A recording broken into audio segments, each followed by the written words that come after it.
History often remembers kings, heroes, and names carved in marble. But sometimes, in the corners of forgotten towns, history paints the most delicate revolutions. Tonight, as you close your eyes, we drift back to Cremona. The year is 1532. Outside, bells toll for prayer, but inside, something else was awakening.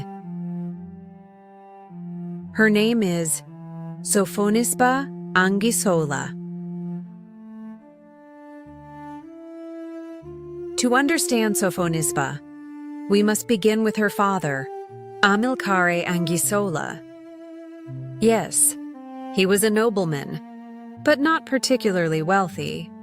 What he lacked in gold, he made up for with his vision.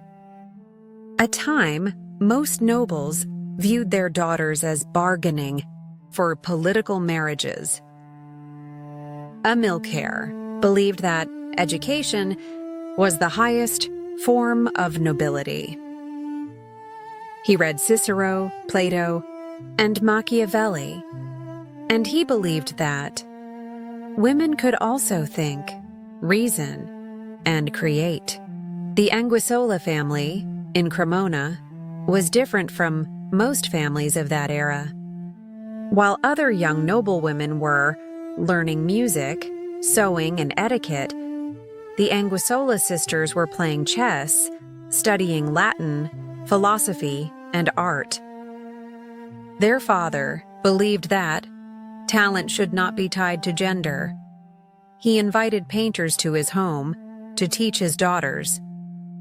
First came Bernardino Campi, who developed Sofonisba's talent, followed by Bernardino Gotti, who developed her understanding of light and form.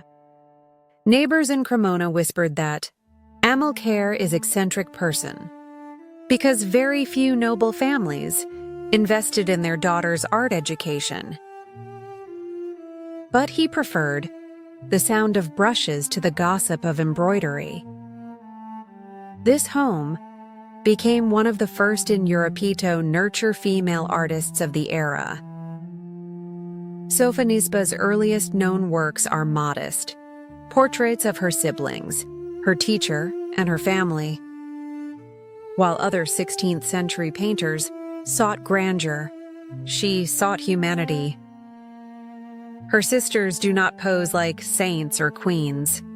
They laugh, joke, and gaze with sincere warmth.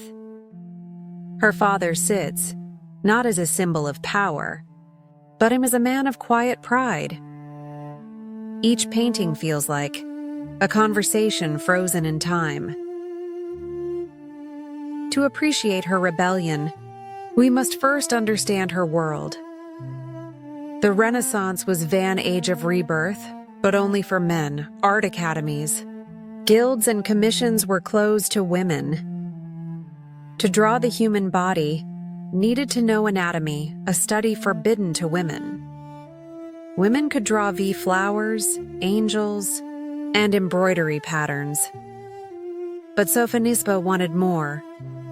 Unable to study the human body, she studied the face, the smallest gestures, the faintest flicker of emotions. Her limitation became her gift.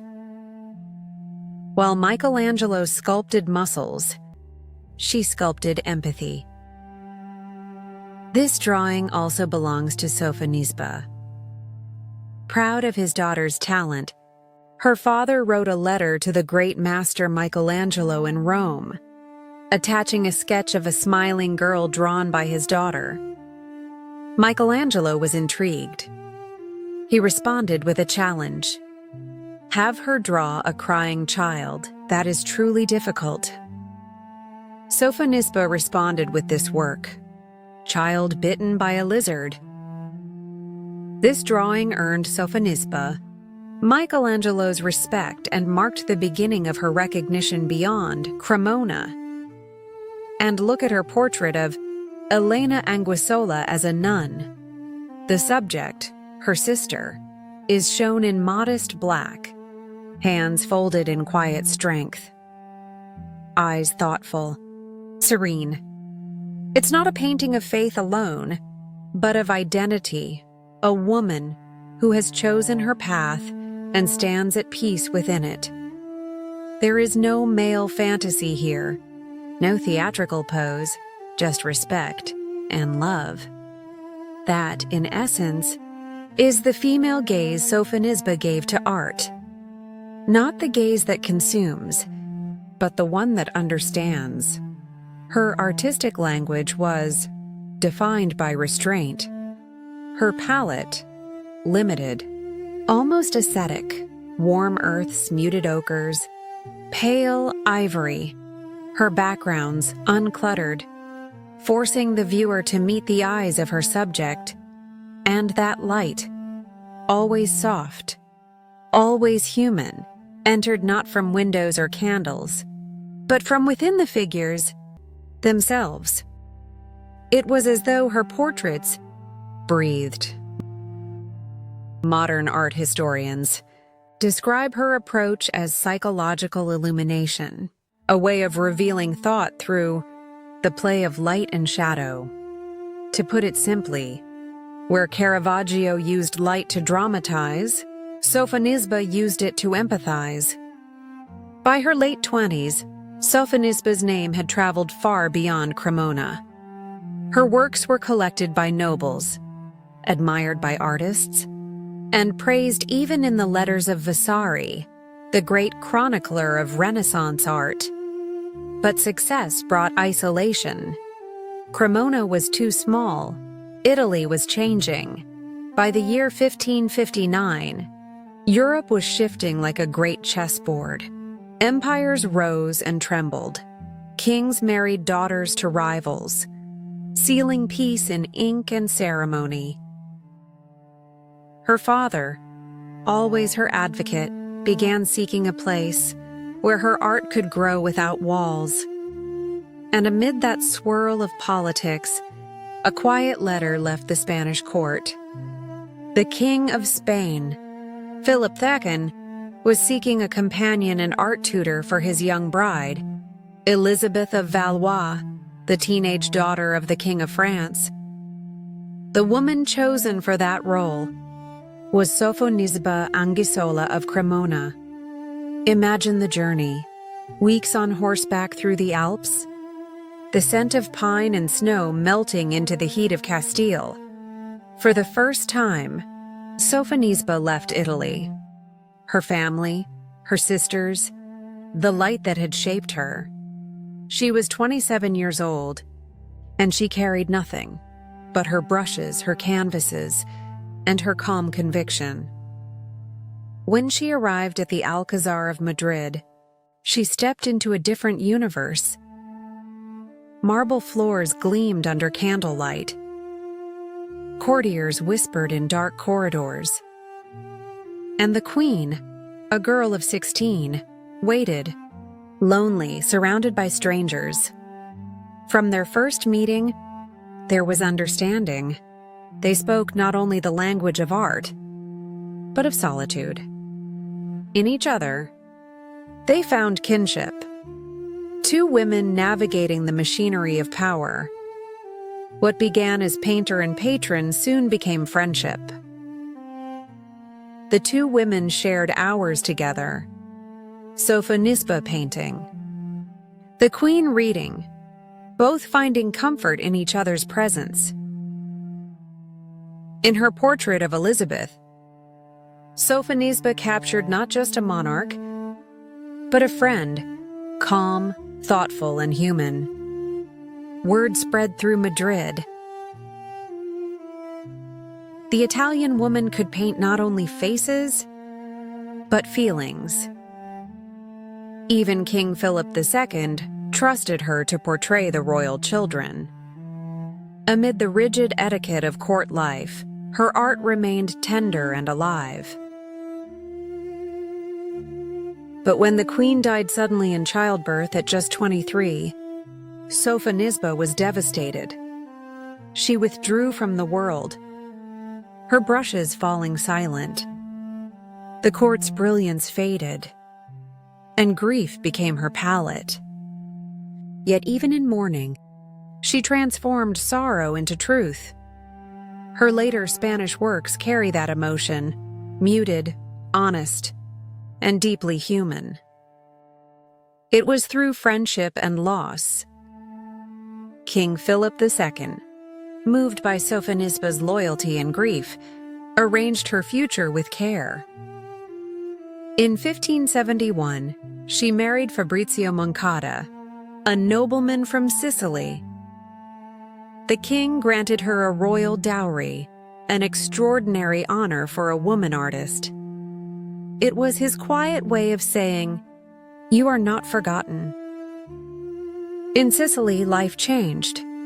Fabrizio was kind and respectful, and for the first time in years, she painted for pleasure. Her home in Palermo became a gathering place for young painters, filled with laughter, oil paint, and the scent of oranges. But peace in the 16th century was fragile.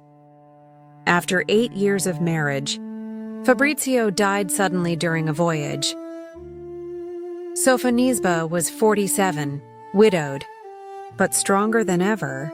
She boarded a ship north, back toward Italy and toward the next chapter of her life. On the ship bound for Italy, Sofonisba met Orazio Lomellino, a young Genoese nobleman, nearly 20 years her junior. He was intelligent, kind, and unafraid of her fame. What began as conversation turned into affection.